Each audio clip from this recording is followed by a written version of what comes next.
Do not follow my voice. It is coming from the wrong place. Cole Bennett stopped at the mouth of Ashford Tunnel as the words drifted through the darkness ahead. The voice belonged to a child. Young, frightened, yet strangely calm. It seemed to rise from the left wall, where rainwater ran through old stone seams and disappeared between rusted pipes. Ranger ignored it. The German shepherd tightened his grip on the sleeve of Cole's charcoal-filled jacket and pulled him toward the right side of the tunnel. Easy, Cole said. Ranger released the fabric, moved 6 feet into the darkness, then looked back. No workers stood inside. No lamps burned along the ceiling. The recently restored walkway vanished beneath a curtain of black air, carrying the smell of wet stone, cold iron, and earth sealed away for decades. Behind them, rain swept across the Pennsylvania hillside and tapped against the temporary metal gate that someone had left partly open. Cole switched on his flashlight. The beam reached only 30 feet before the darkness swallowed it. "Can you hear me?" he called. His words traveled down the tunnel, struck the curved ceiling, and returned in pieces. "Hear me. Me." Ranger moved farther along the right wall, nose close to the concrete floor. The child answered from the left. "Yes, but please do not walk toward my voice." Cole remained still. "What is your name?" There was a pause. Water dripped somewhere below the floor. "Maya. Maya, my name is Cole. Are you inside the tunnel?" "I am under it." Ranger stopped beside a square steel panel set into the walkway. Fresh gray paint covered its edges. A faint red chalk line remained near one corner, almost erased by muddy boot prints. The dog lowered his head and breathed along the narrow seam. Then he pressed one ear against the metal. Cole stepped closer but kept his weight several feet away from the panel. "How far below me are you?" he asked. Maya's answer came from behind him now, carried through another pipe. "I do not know. I fell through a door. My backpack caught on something, and then I landed on a platform." Her voice echoed forward, backward, and sideways until the tunnel seemed full of children speaking from different walls. Ranger did not follow any of them. He scratched once beside the steel plate. Then he looked at Cole. Cole crouched and held his palm above the seam. A thread of cold air touched his skin. Not tunnel air. Deeper air. Air moving through an unseen space. "Are you hurt?" he asked. "My ankle hurts, but I can move it." "Can you stand?" "I can, but the platform makes a sound when I move." Cole placed his flashlight flat against the floor. The light revealed a small silver earbud near the opposite wall and a thin trail where dust had been disturbed. The prints ended at the painted panel. No footprints came back. "Maya, do you have a light?" "A small one on my recorder. Keep it on only when you need it." "Do you see water?" The tunnel went silent. Ranger rose slowly. From somewhere beneath the steel came 3 faint knocks. 1, 2, 3.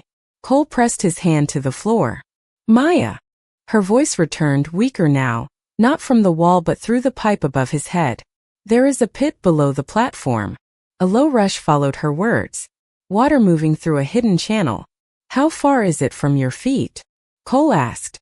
Ranger's body became rigid. The answer took several seconds. "About 5 feet." Then came another sound beneath the panel. Not a knock. A metallic shift, followed by Maya's quick breath. "Mr. Cole," she whispered. "The water is getting louder." 3 hours earlier, Cole Bennett stood at the far end of a glass conference table in Pittsburgh, while a storm pressed gray light against the windows. On the wall screen behind him, a digital model of Ashford Tunnel rotated slowly above rows of inspection notes, budget figures, and opening day schedules. The project was supposed to be finished. The mayor had announced the ceremony. Local businesses had printed banners. Reporters were already asking for photographs of the restored walkway that would connect the old rail district to the river park. Everyone in the room wanted Cole's signature. He was 46 years old, a white American billionaire, the founder of Bennett Transit Systems, and a former staff sergeant in the United States Marine Corps. His charcoal-filled jacket rested over the back of his chair, but he had not sat down for nearly 20 minutes. He studied a black section in the 3-dimensional scan near the southern side of the tunnel floor. It stretched almost 30 feet beneath the new pedestrian surface. "What is missing here?" he asked. Grant Halpern, the regional project supervisor, leaned forward and adjusted his glasses. Nothing is missing. The scanner lost depth because of the old drainage pipes and the density of the rock. Cole enlarged the image. Was the space inspected by a person? The entire accessible tunnel was inspected.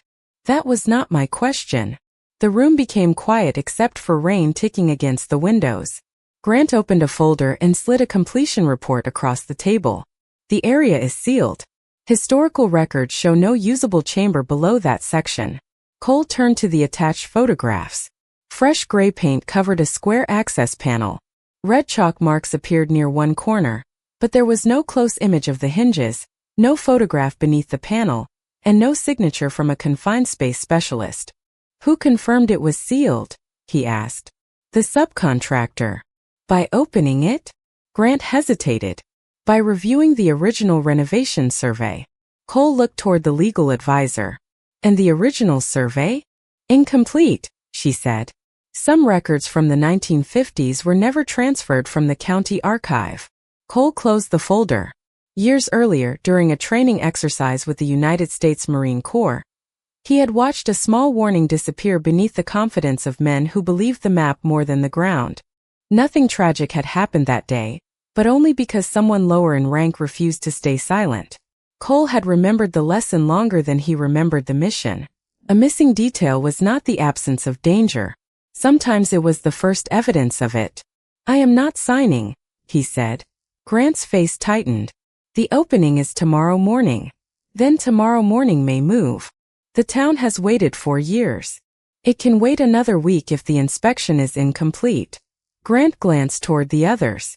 We already began preparing the site. Cole looked up. What does that mean?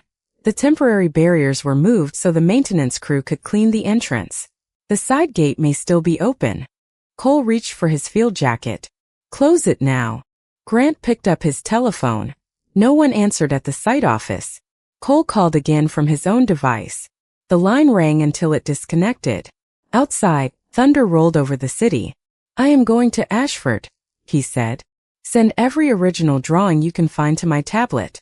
Contact the county archive and the fire department's technical rescue coordinator. Do not announce a delay yet, but do not allow anyone near that tunnel.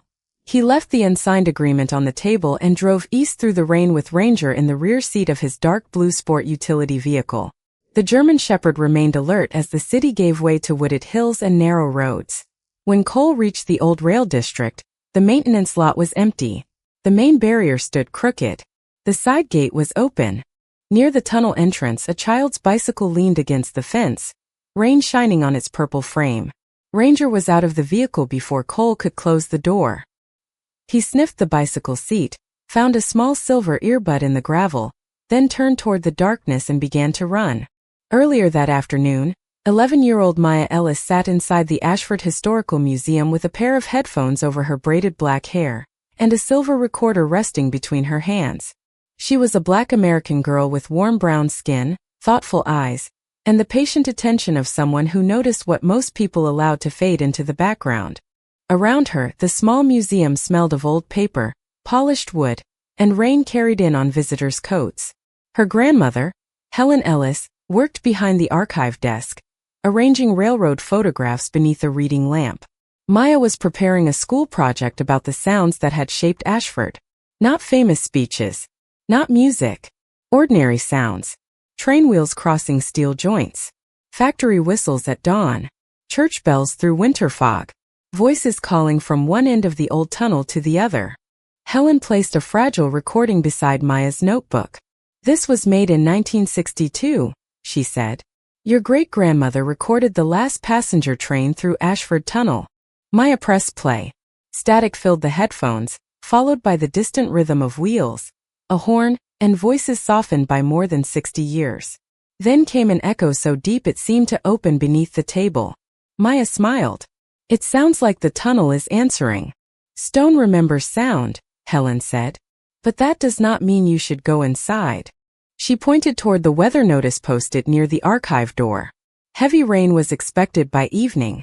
You may record from the public path outside the entrance. The tunnel is still closed. Maya nodded. I will stay behind the barrier. She packed the recorder, a small flashlight, her notebook, a bottle of water, and a yellow hooded sweatshirt beneath her rain jacket. Her purple bicycle carried her less than a mile through the old rail district, where brick warehouses stood beside wet maple trees and abandoned tracks disappeared beneath weeds. By the time she reached the tunnel, the rain had become a fine silver mist. The main barrier leaned away from the path. A side gate stood open. One orange sign faced the wrong direction, pointing pedestrians toward the entrance instead of away from it. Maya stopped her bicycle beside the fence. "That is strange," she whispered. No workers answered. No machinery moved. Fresh tire tracks crossed the gravel, but the maintenance lot was empty. Maya remained outside and raised the recorder. She captured rain striking the gate, water dripping from the stone arch, and the hollow breath of air moving from the tunnel. Through her headphones, the darkness seemed alive with distant space. Then she noticed a temporary walkway beginning just beyond the open gate. New floor markings and reflective strips made it appear finished. A printed notice on the fence had been folded backward by the wind, hiding the words "Public Access Prohibited." Maya did not see them. She believed the route had opened early for project crews and visitors. She walked her bicycle through the gate, parked it beside the wall, and stepped only a few feet inside. The temperature dropped at once. Her recorder caught each footstep and returned it twice, then 3 times. She moved no more than 20 feet from daylight before stopping near a square steel panel set into the floor. Fresh gray paint covered its edges. A red chalk warning line had been partly scrubbed away. Maya lowered the recorder toward the surface. The sound beneath her was not solid. It was hollow. She knelt without stepping onto the panel and aimed her flashlight along the seam. Cold air rose against her face. Somewhere below, water moved through a pipe. Maya lifted her camera to photograph the chalk mark. Behind her, wind pushed the side gate until it struck the fence with a metallic bang. She turned at the sound. Under her left shoe, the edge of the steel panel shifted. The steel panel tilted beneath Maya before she could move her foot back. She reached for the edge of the walkway, but the painted surface slipped away from her fingers. For one suspended second, the tunnel light remained above her, a pale rectangle surrounded by darkness. Then she dropped through the opening. Her blue backpack caught on an old cable stretched across the shaft, slowing her fall and turning her toward the wall. The strap tore loose. Maya landed on a narrow metal platform about 15 feet below the tunnel floor, one knee against the grating and both hands gripping a cold support rail. The impact forced the air from her lungs, but the platform held. She stayed still until her breathing returned. Above her, the steel panel had fallen partly closed, leaving only a thin blade of gray light around one edge. "Do not panic," she whispered. The words came back from somewhere she could not see. "Panic. Cannot panic." She tested her arms, shoulders, and legs the way her grandmother had taught her after a bicycle fall. Her left ankle hurt, but she could move her toes and place some weight on it. Nothing else felt wrong.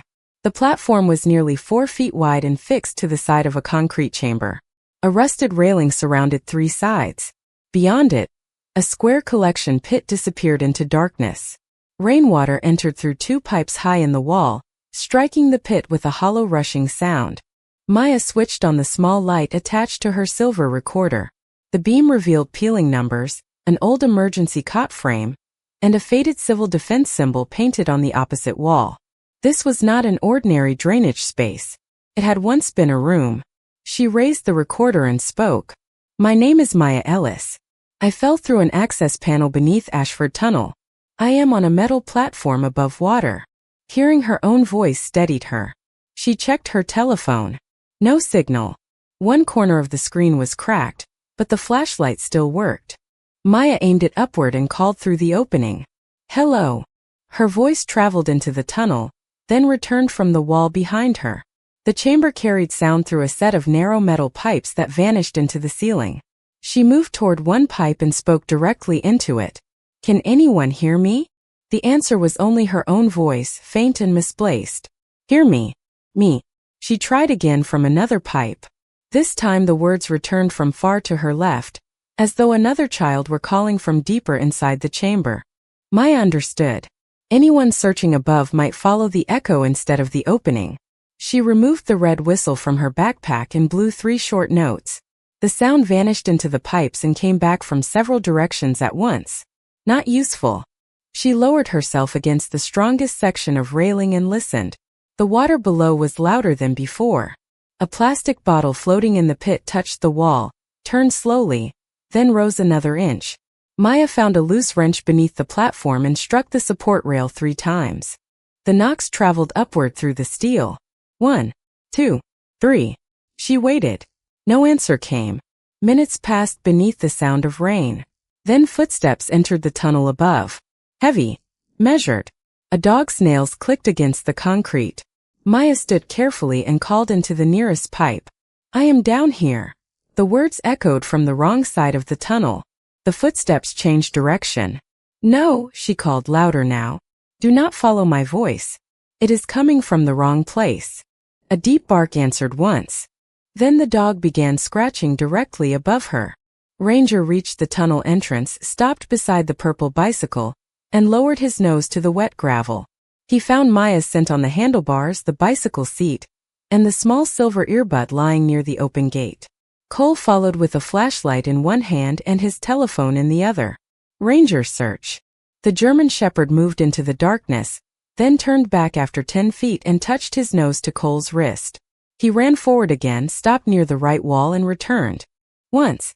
Cole stepped inside. Ranger repeated the movement. Twice. On the third return, the dog caught the sleeve of Cole's charcoal field jacket and pulled him deeper into the tunnel. Cole did not resist. Rain tapped against the stone arch behind them, but the sound weakened with every step until only water, breathing, and the click of Ranger's nails remained. 20 feet from daylight, Cole saw the square steel panel set into the floor. Fresh gray paint covered its edges. A red chalk warning line had been almost erased. Across the tunnel, a child's voice rose from the left wall. "I am down here." Cole turned toward it. Ranger moved in front of him and blocked the path. The voice came again, farther ahead this time. "Can you hear me?" Ranger ignored the sound and returned to the panel. He pressed one ear to the metal. Cole approached slowly, placing each foot on the solid walkway outside the painted seam. "Maya," he called. "Yes." Her answer came from behind him. Cole looked toward the curved ceiling, where several old communication pipes disappeared through the stone. The tunnel was bending her voice. Ranger scratched once beside the lower right corner of the panel. Cole crouched and held his hand over the seam. Cold air moved upward against his skin. He aimed his flashlight across the floor. Dust around the panel had been disturbed. One set of small shoe prints ended near the steel. None returned. "Maya, strike something 3 times. He said. A pause followed. Then 3 faint knocks rose directly beneath Ranger's paws. 1, 2, 3. Cole placed his palm flat against the concrete. The vibration came from below, not from the wall carrying her voice. He took out his telephone and called emergency services. He reported a child trapped beneath Ashford Tunnel, an unstable access panel, rising water, and a possible confined space.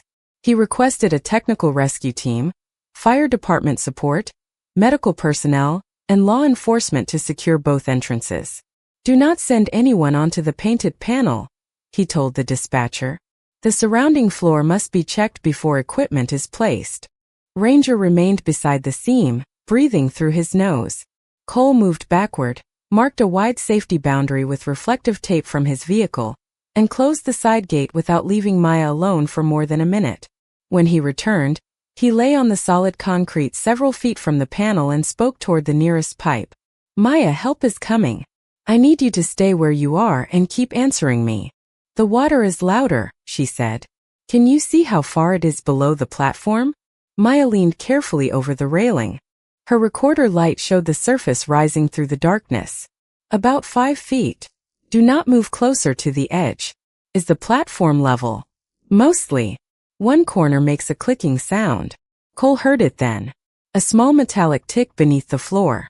Ranger rose at the same moment. "Move your weight toward the wall," Cole said. "Slowly. Keep both hands on the strongest railing." Maya shifted only a few inches. The platform answered with another click, then settled. Sirens sounded faintly beyond the trees. Cole kept his voice calm. "Tell me what you see in the room." "An old symbol. A broken cot. Pipes. There are numbers painted on the wall." "What numbers?" 1957. Cole looked at the black section of the digital survey on his tablet. The map showed nothing beneath them. No chamber. No platform. No civil defense room. Ranger pressed his nose to the seam again and stared at Cole. The dog had found what the plans had erased. Then Maya whispered through the pipe. "Mr. Cole, there is water coming from a second drain now." The second drain changed the sound of the chamber. What had been a steady rush became a deeper, uneven roar beneath Maya's platform, as though the hidden room had begun breathing through two lungs at once. Cole Bennett kept his body low on the solid concrete beyond the painted seam while Ranger stood beside him, ears fixed on the floor. "Maya, stay against the wall," Cole said. "Do not move toward the water. Tell me if the platform shifts." Red emergency lights appeared at the tunnel entrance, throwing brief color across the whetstone. Fire Captain Lena Ortiz entered first with a gas meter clipped to her vest, followed by a confined space rescue team carrying ventilation hose, rope bags, a tripod, thermal cameras, and a narrow fiber optic camera. She stopped outside Cole's safety boundary and studied the square steel panel. "Child is approximately 15 feet below," Cole said. "Metal platform, possible ankle injury. Rising water, old chamber not shown on current plans. The voice travels through communication pipes and gives a false direction." Lena nodded. "Power. The project office says the tunnel circuit is isolated, but I want it confirmed at the main disconnect." One firefighter left to verify the lockout while another sampled the air through the panel seam. Oxygen remained within a safe range, but the chamber held damp air and traces of old fuel residue far below dangerous levels. Lena ordered ventilation before anyone entered. Ranger moved toward the south edge of the panel, stopped, and lowered his nose to a narrow gap. Then he looked at Lena. She watched him but did not act on instinct alone. "Camera through that seam," she said. A rescuer fed the fiber optic lens beneath the steel. The monitor showed rust, concrete, and a vertical drop. The image turned slowly, finding a wall marked with a faded civil defense symbol. Then a small light appeared. Maya lifted her silver recorder toward the camera. "I see her," the rescuer said. Her yellow hooded sweatshirt was darkened by moisture, and one hand held the railing while the other shielded her eyes from the camera light. The platform beneath her was attached to the south wall, exactly where Ranger had marked. "Visual contact confirmed," Lena said. "Maya, we can see you now." Her answer came from the north wall. "I can see the camera." A vehicle stopped outside, and Helen Ellis entered beneath an umbrella held by a police officer. Her face was pale with fear, but she carried a large archive tube against her chest. "The museum had the original railway drawings," she said. "The county called and asked for anything from the 1950s. Lena opened the tube on a dry equipment case. The yellowed plan revealed a civil defense shelter beneath the southern walkway, a maintenance platform, 2 drainage lines, and a narrow service shaft sealed decades earlier. None of it appeared on Cole's modern tablet. A handwritten note beside the chamber read "Emergency Refuge Room, completed 1957. "The second drain comes from the hillside overflow channel," Helen said. "It was meant to protect the tunnel during storms." Lena traced the line with one gloved finger. "If that channel is still connected, the water will continue rising until the storm eases or we divert it." Cole looked toward Grant Halpern's project file on his tablet. The modern survey labeled the same area solid fill. "Someone removed the chamber from the updated plans," he said. Lena turned to her team. "Set the tripod on verified concrete north of the panel. Install edge protection. Begin ventilation. Send a crew to locate the overflow valve." Cole started to rise. "I have confined space training. I can go down." Lena looked directly at him. "Your Marine experience taught you how to enter darkness. It did not certify this chamber to hold you." She handed him a rescue radio. "Your job is to keep her answering."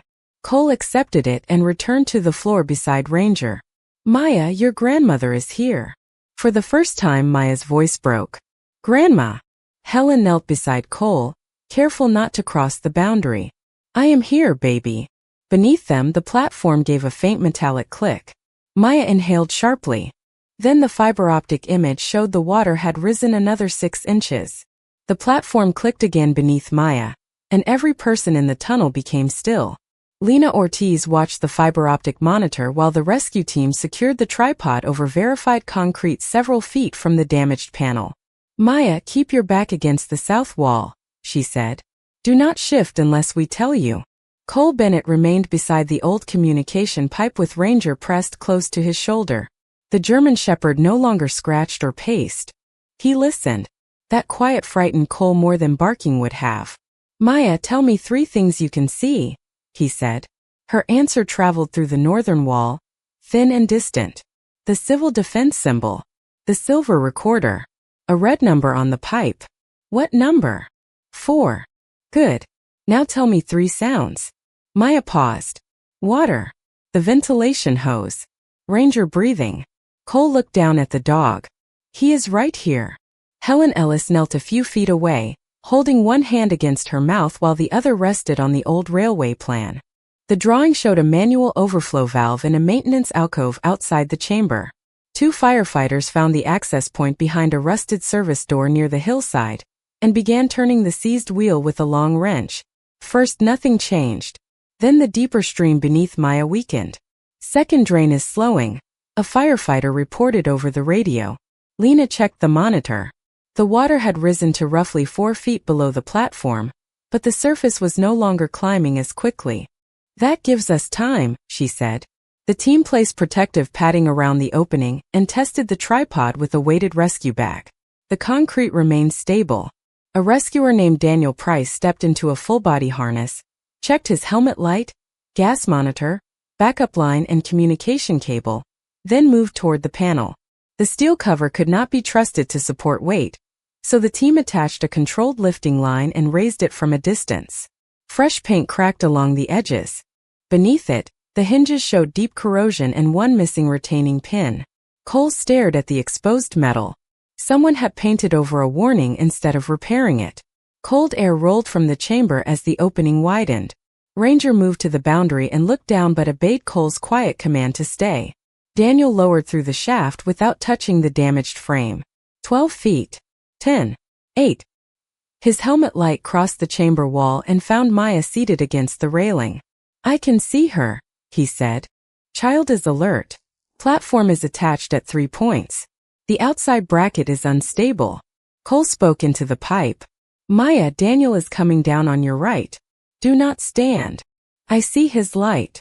Keep talking to me. About what? Cole glanced at Helen.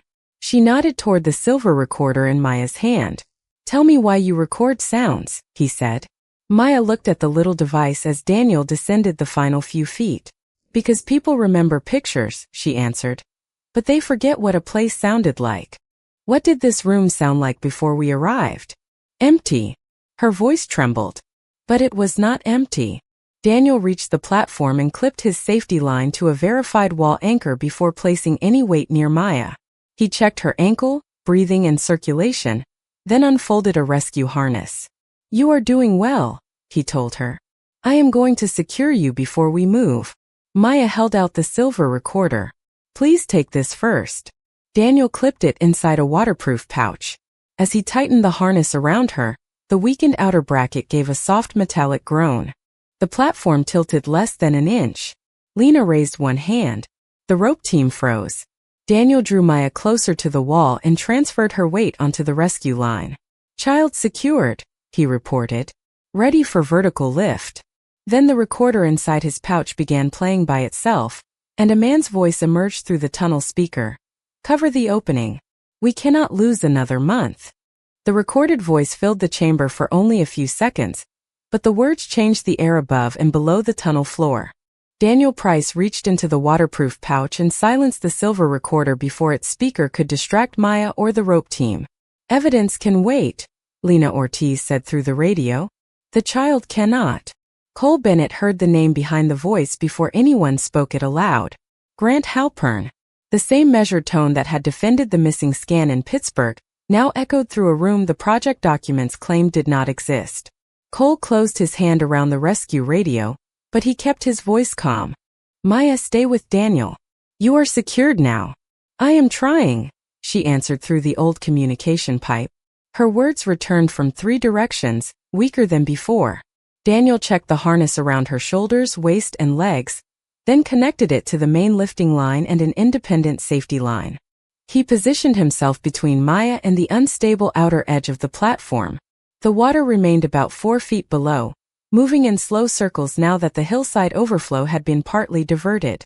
Preparing to lift, Daniel reported. Lena looked toward the tripod team. Take tension slowly. No contact with the panel frame. The ropes tightened until Maya's weight transferred from the platform to the harness. She felt herself rise less than an inch. The weakened bracket beneath her gave a long metallic sigh. Ranger stood at the boundary, body rigid, eyes fixed on the opening. Helen Ellis whispered Maya's name but did not move closer. Look at Daniel's helmet light, Cole said. Not the water. Tell me what color it is. White. Good. Tell me what you hear. The rope moving. The winch turned with a steady mechanical rhythm. And Ranger? Maya asked. Cole placed one hand on the German shepherd's neck. He is waiting for you. Lena raised 2 fingers. The team lifted Maya and Daniel together, 6 inches at a time, keeping them centered in the shaft. The platform dropped slightly as their weight left it, but the inner anchors held. Daniel used a guide line to prevent them from touching the corroded frame. 10 feet below the floor. 8, 6. Maya's recorder rested safely against his harness, its small indicator light still glowing. At 4 feet from the opening, a loose section of paint and rust fell from the panel edge. Daniel turned his shoulder toward Maya, shielding her while the debris passed harmlessly into the chamber. Continue, he said. The winch moved again. 2 rescuers reached through the protected opening, took hold of Maya's harness, and guided her onto verified concrete beyond the damaged panel. Daniel followed seconds later. Only after both safety lines were secured did Lena allow the medical team forward. Maya sat on a rescue mat while a paramedic wrapped her in a thermal blanket, examined her ankle, checked her breathing, and asked simple questions to confirm she remained alert. Helen crossed the boundary when Lena nodded. She knelt and gathered Maya into her arms, pressing her face against the child's wet braids. Maya held her grandmother for a moment, then looked past her. Ranger. Cole released the dog. Ranger approached slowly, as though the floor itself still required permission. Maya opened the blanket, and the German shepherd pressed his head against her chest. His eyes closed. Cole remained several feet away. The relief on his face carried no victory, only the weight of how close the darkness had come to keeping her. Behind them, the empty platform shifted again. One outer bracket separated from the wall and fell into the water below. Lena watched the monitor until the ripples disappeared. It would not have held much longer, she said. Daniel removed the recorder from the waterproof pouch and handed it to Maya. She looked at Cole before pressing the playback button. The same man's voice returned, followed by another sentence, lower and clearer than the first. Paint the plate, move the barrier, and leave the chamber off the final report. Cole stared into the tunnel as footsteps approached from the rain outside. Grant Halpern had arrived. Grant Halpern stopped beneath the stone arch when he saw Maya wrapped in a thermal blanket beside Helen and Ranger. Rain glistened on his coat. In one hand he carried a waterproof case filled with project files. In the other, his telephone remained pressed against his palm as though someone might still call and tell him the problem could be managed. Cole Bennett stood between Grant and the damaged access panel. He did not raise his voice. Is that your recording? Grant looked toward the silver device in Maya's hands. Cole, I can explain. Maya pressed the playback button again. The tunnel answered with Grant's voice. Paint the plate, move the barrier, and leave the chamber off the final report. The words traveled through the same pipes that had carried her calls for help. They returned from the walls softer, but no less clear. Grant lowered the case to the floor. We found the chamber during surface preparation, he said. The survey team believed it had been filled decades ago. When the plate moved, I ordered the area closed. Lena Ortiz looked toward the open side gate. The area was not closed. The barrier was moved today for cleaning. Before the opening had been declared safe, Cole said. Grant rubbed rainwater from his forehead. The city was already threatening to withdraw support. We had lost 2 months to drainage repairs. Another historical review could have stopped the project for a year. Contractors would have walked away. People would have lost jobs. Maya listened without interrupting. Ranger remained against her knee, his head beneath her hand. Cole looked at the fresh gray paint split around the corroded hinges. So you covered the warning. I thought the plate would hold until we could address it after the ceremony. You thought no one would step there. Grant's eyes moved toward Maya. Yes. The answer was quiet. It carried no cruelty, only the weight of a decision that had once sounded practical in a conference room. Cole opened the waterproof case. Inside were inspection summaries, maintenance notes, and a printed incentive schedule from Bennett Transit Systems. Early completion earned bonuses. Delays triggered reviews, withheld payments, and public explanations. No page offered the same reward for stopping work when something felt wrong. Cole found his own electronic approval beneath the preliminary funding authorization. The signature had not ordered Grant to hide the chamber, but the system around it had taught everyone which outcomes were celebrated and which were punished. Preserve every recording, message, photograph, and inspection file, Cole said. The tunnel remains closed. The State Transportation Office, County Fire Marshal, and an independent engineering firm will receive full access tonight. Grant nodded slowly. What happens to me? That will be decided after the investigation. Cole paused. Not by me alone. He turned toward Helen. The museum should have a seat in every meeting about this tunnel. So should the fire department, local residents, and the families who use this path. Helen looked at Maya before answering. Then begin by listening to the people whose history was removed from the plans. Cole closed the case. We will. Months later, the entrance opened again without banners or a stage. Engineers had reinforced the chamber, replaced the access system, redirected the storm drains, and installed locked inspection points with visible warning markers. The civil defense room became part of a guided historical exhibit, entered only with trained staff. Maya returned with Helen, Cole, and Ranger to finish her school recording. She stood behind the new safety rail and lifted the repaired silver recorder. Ashford Tunnel, present day, she said. Her voice traveled through the restored communication pipe and came back warm and steady. Ranger looked toward the secured chamber door, listened for a moment, then continued beside her. Cole followed several steps behind. The tunnel had never been empty. It had been filled with every warning people had chosen not to hear.